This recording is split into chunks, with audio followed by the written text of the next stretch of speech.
Welcome back to the channel, friends. We have here on the bench a Tandy computer cassette recorder CCR-81.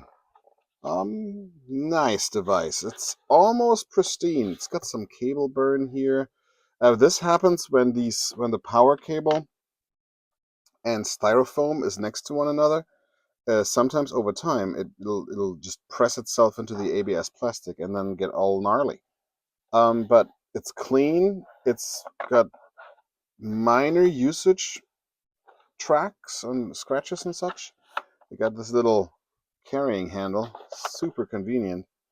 And you can run this thing with external DC. You can run this thing with batteries. I'm gonna leave this off because we're gonna use that in a moment anyways.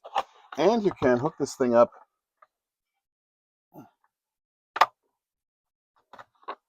to mains. Fascinating. This particular unit has an issue where it's hooked up and yet it's not working. And I swear to Christ, a minute ago, before I hit record on the camera, it actually was working just fine, but now it somehow isn't. So yeah, we got a cracker open. Oh yeah, and this won't really open. So something in there, I'm guessing, is jammed, or maybe we have a loose wire, or maybe we'll find out. The other problem, which is why my friend Michael, who owns this thing, gave it to me and said, could you take a look at it, is because apparently, oh, how do I get this open now? Carefully, here we go. Apparently the take-up reel here isn't moving. So the way cassette recorders work is they have this little capstan here. Capstan is what it's called. It has on the other end of a flywheel, and that's the one that gets moved by the motor when you press the play button. What'll happen is this little rubber wheel here that spins freely gets pressed against the capstan, and the tape will run over the head, go by the capstan, and then basically this rubber wheel, all it does is provide tension for the capstan to gently tug it along. Forward and rewind usually works by changing the mechanics in here such that the motor power gets directed to either one of these spindles. Anyways, yeah, we got to figure out why play doesn't work. We got to figure out why it doesn't have power. And we got to figure out why this doesn't. Oh, here we go. Now it opens up. Okay, so maybe there was. Well, we'll give it a good lube job and see what's what. All right, so you open this thing up. There's 5 screws you need to open. 1, 2, 3, 4, and this one here, for which you can either use your screwdriver or you can use your magic snap. And here we are again. Yes, very rude of Tandy to just, hook all these wires up and such that you can't disconnect them, and you cannot disconnect the bottom from the top. So yeah, if you want to take the board out, which we will have to do in a moment, you have to desolder all of these wires. And the yellow guy here, they go to the switch. And what I just thought earlier was going to be a problem is in fact not a problem at all. In fact, when you look over here, you plug your cable in like I did earlier, like so, and you use the kind of cable, the figure 8 cable that I just had, you might find yourself in the same situation I was just in, where this cable doesn't actually depress this little switch, doesn't close the contact here, and when you do that, pressing the play button, nothing happens. And now when I stick a little thing in there, here we go, it starts going. Here's the motor. This is the flywheel on the other side of the capstan. And this is the little wheel that gets moved to the left or gets moved to the right or gets moved to the left, depending if you want to forward or reverse.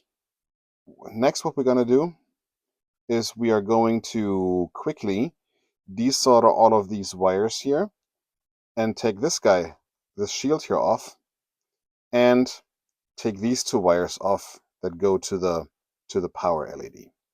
And that's necessary because these are all so close together that without taking them all off, you cannot actually really move the PCB out of place.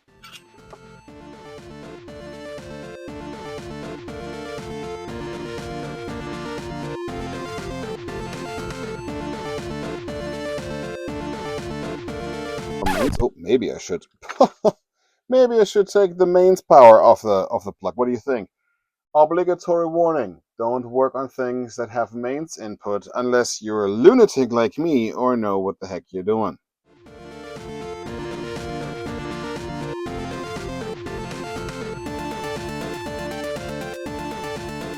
Alright, now we have the PCB freed. And we can take it out like so. And it reveals the beautiful backside of this. Careful, there's still a couple of wires here. This is the positive speaker wire is still connected, along with the speed control wire. I guess it tells the recorder that we have mains power and then can fast forward even faster. Now that we're here, we have 4 more screws to remove. Well, technically 3 more screws to remove. This guy, this guy, this guy, and this little standoff here that doubles as a screw. I'm going to use one of these things here. There's a convenient slit in it.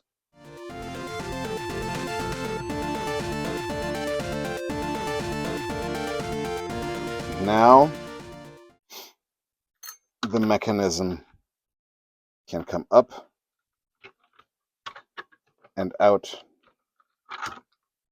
like this, and all that this thing is now attached to is the speaker, and I'm not gonna remove that for now, just because, you know, you get the idea. Now with this all removed, you can replace the drive belt here.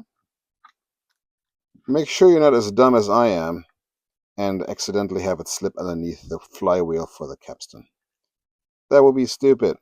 The flywheel itself doesn't have a groove, but usually when you get it on the right spot on one end and then turn it around, the belt will self-correct. Now you can service your drive. Give it a quick lithium grease lube job where all the places where metal runs upon metal. So here you want to add grease or oil here, here, here, here, and underneath there. And then we can look, and all of these move nice now. Very good. Turning the mechanism over, we'll see some more places that need greasing. I'm just going to grab that cable here that is being unruly and is hanging in the way. More greasing goes in here, and what can make the take-up reel, which is this guy, not move is this here. So here's rewind. Rewind engages a gear that lives over there to move this. Now when I move the motor, it moves this wheel. Fast forward, you can see engages a gear over there. Now when I move the flywheel, it'll move the other take-up reel. But the problem that this drive had is that when you press play, the capstan would work, but the take-up reel wouldn't. It turns out that there's a rubber pinch wheel right over here that, if you don't lubricate the area well enough, likes to get stuck. So I'm going to simulate it over here. If you press play, it could happen that this arm is stuck and fails to push the wheel up, the rubber pincher up like this. Because now if I turn the wheel, yeah, now it turns nicely again. Beautiful. Right, so, and the other belt I was talking about is this guy over here. This is the belt that lives on the other flywheel. Whenever you either fast forward or play, this will drag, or if you rewind, this will be engaged and will move the tape counter over here. And I got a brand new one over here that we can install real quick.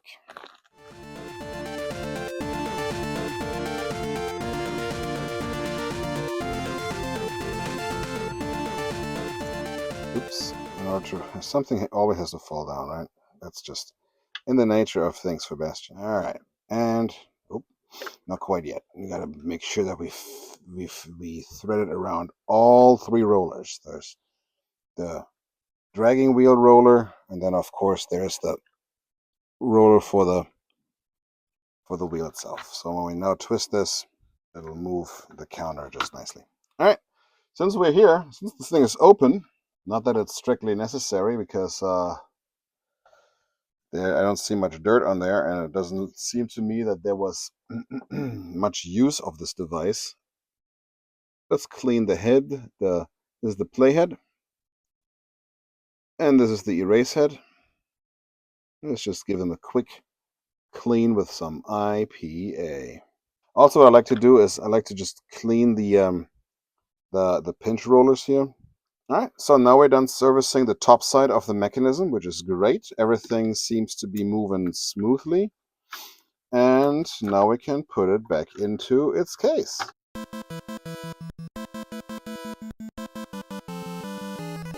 Okay, so now that the mechanism is back installed and all nice and lubed up, we can put this thing back together. And we'll start by feeding these wires through its guide hole, like so.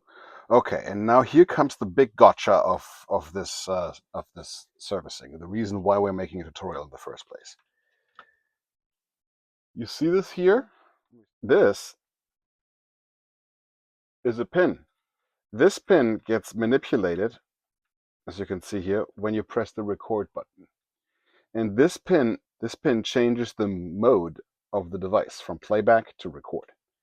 And you see this little switch here? This switch needs to accept this pin. So this pin needs to go through this hole. Like if you have it all the way pushed in like so, you can absolutely close it up. You can absolutely put the PCB back in place where it belongs, like aligning the plastic over here, like this. You can absolutely align it and put the PCB where it belongs. When you now look through this little hole here, you'll see that you can't see the pin, and the switch is all the way in. If you do that, friends, your device will always be in record mode. And the next time you play a tape, the tape will first go by the erase head and then by the playback head. And yeah, you're listening to freshly erased tape. So what you need to do in order to do this correctly, you have to, since you can't move this pin very much, you have to move this switch in just about the right position, which I believe is fully extended.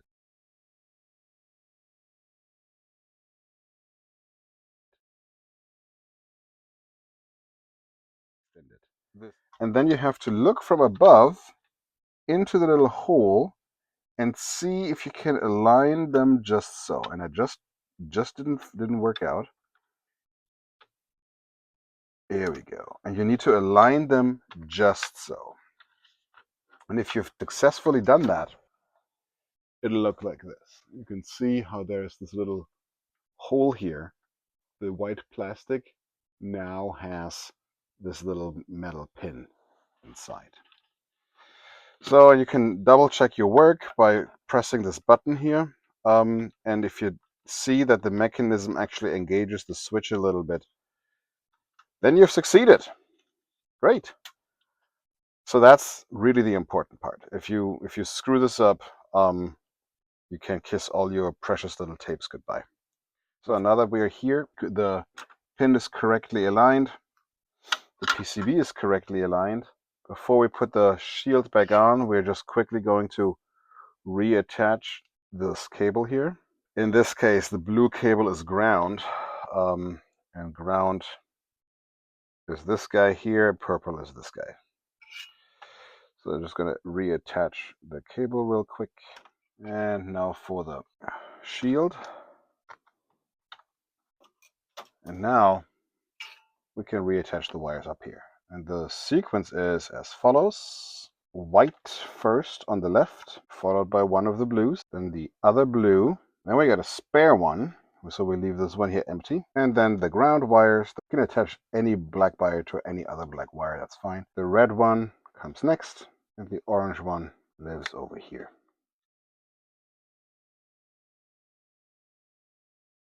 And now we're ready for testing.